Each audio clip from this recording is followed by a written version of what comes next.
I mean, she gave me my first kiss. She taught me how to dance. She always was talking about these crazy things, and I never understood a word she said. All I understood was that she was the girl I set up every night thinking about. Hello guys, welcome back to my channel. So right now I'm just gonna do a quick little digital piece, a sketch that I was working on and off for quite a while, maybe over a month, because I had one initial idea with it and then I end up going back and forth, just changing it up. And you'll see that throughout the video. Like, I think it starts right at the change. So you'll just see throughout this just my art style changing a bit, and my comfortability with Procreate itself, because I think I was working on another piece during this time. I realized that the character didn't really fit, like the colorways that I was going with it weren't fitting the features of the character or the feel that I had for it, and I just wanted to change it up a little, just something that felt more right. And I think you'll see throughout it that it does actually end up working, and I rework her features just a little bit more. But I was just really excited about this piece. I think this was the first digital piece that I really felt comfortable with, or that I really starting to get a grasp of the program and actually gain some type of skill with it, because honestly before, those are the ones who were a hot mess. The mermaid one that I did of Halle Bailey, I think I'm going to go back and redo it further down the line once I've improved some more. Not saying that I'm like doing anything right now, like this isn't close to where I want to be, but I definitely see an improvement from my previous pieces doing digital. That's my favorite part about switching up mediums and going from painting to sculpting, which there's going to be a video about too. Painting to sculpting to digital, that just getting your hands on something and figuring it out, learning and tinkering with it, and then actually seeing improvements and seeing how much you can progress and how far you can go with this specific thing. And I do that quite a bit in my life, with different hobbies or interests, that I try to expand myself as much as I can. If something piques my interest, then I want to find out why, and I want to learn more about it and just kind of develop through those thoughts. And so I think, and this might be similar to what I've said before, but it's just something that I really enjoy about life and that I like doing. So now you just see me. I'm not sure if this is going to link up right, because I'm doing the audio separately than the video itself, well, than the drawing, obviously. But I kept wanting to go through and make sure that my soft light layer was going to match up how I wanted it to with my underpainting, or just like my shadow layer. So you'll see me go back and forth a few times. And I don't know why, but halfway through it, I was thinking that she wasn't the right shade. Like, she looked very red. But then I realized that it was because of the background that I was just seeing that come through. So just keep that in mind. If you're going to learn anything from this, if there's anything to learn from this, that a lot of the times it will just skew you a little bit. So it helps to kind of zoom in or focus on one area, or even pick more of a mid-tone, because even though this was a mid-tone for me, like it wasn't too dark and it wasn't too light, but I think more of a neutral mid-tone would have been better, because this leans more on the red side, and you can kind of see that throughout the painting. And I think I kind of do have a distinct look about my characters, even though I don't really go into style much, because I don't think I have a specific style yet.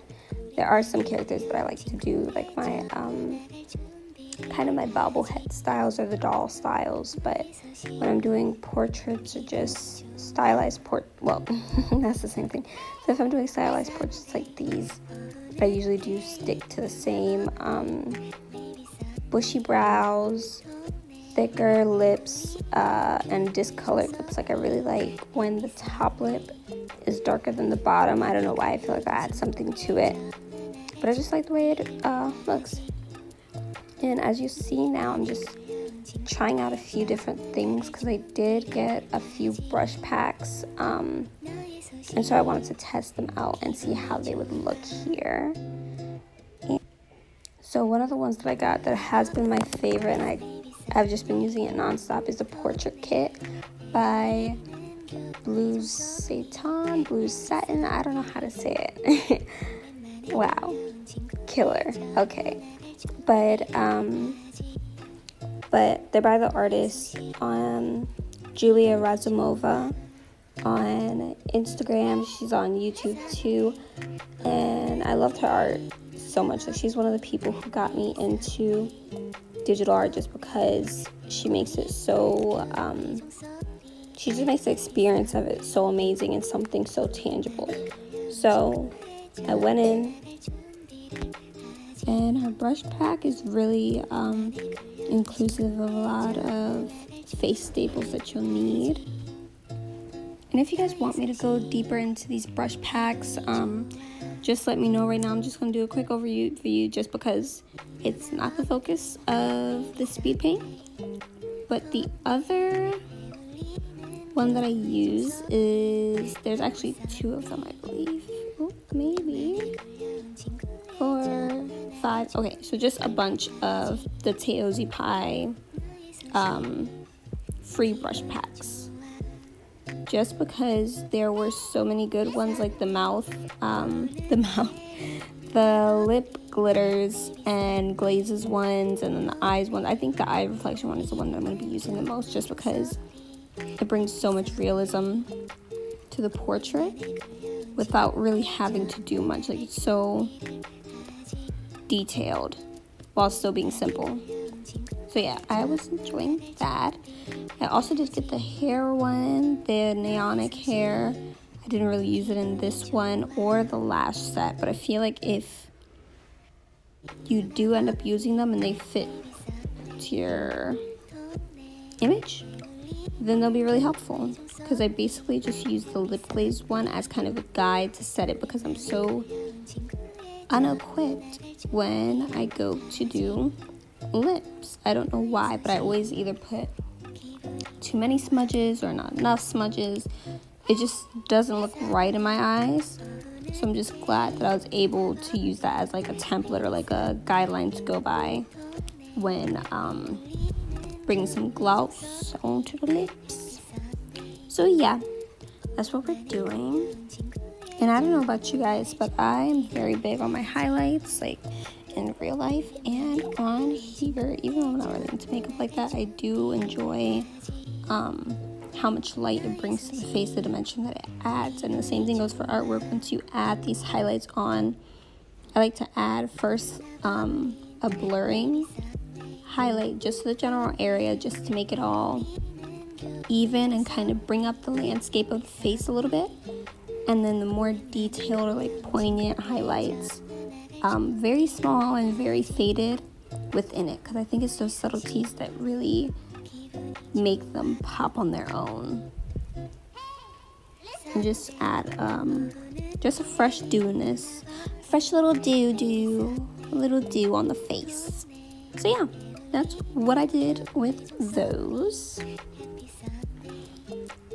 So I did those as well as just changing the hair. I felt like the black would have been bringing it down too much with her already black eyebrows and then the eyes and all the features on the face just already being so dark. I just want to add a little lightness, and I think it's really beautiful, like dark skin with light hair or just that vibrant white. But I didn't just want to be a flat white, so I go over it a few times with layers of gray and I think like a kind of a cool blue almost, white as well. So I just go with darker shades of the gray and different shades of the white just to add more dimension to it, just to liven things up a little bit and try to make it as real as possible. And then I also go through with the same hairbrush, so I like to use the same brush when I'm working the same area. So the whole face, I believe, was done with the same brush apart from the highlights, just because I want those to stand out a bit more. But yeah, generally try to keep the same brush when you're working in a specific area. So the entire hair was done with one brush. And I did bring in the skin some with that, just to make it more realistic, because a lot of the times the scalp does show through, or the skin shows through. If you have hair in front of the face, it's going to be a little thinner just because it's a few strands or something. But once I was done with this, I felt like I was done anyway. I wanted to add in some background. So I did my little flowers, my little peonies, and I believe we're going to skip through it just a bit because I was working on those for a hot minute. But yeah, so I was doing them and I was playing around with different colors I can add in. But I realized that this piece was more powerful with less colors, like just making the character the main focus.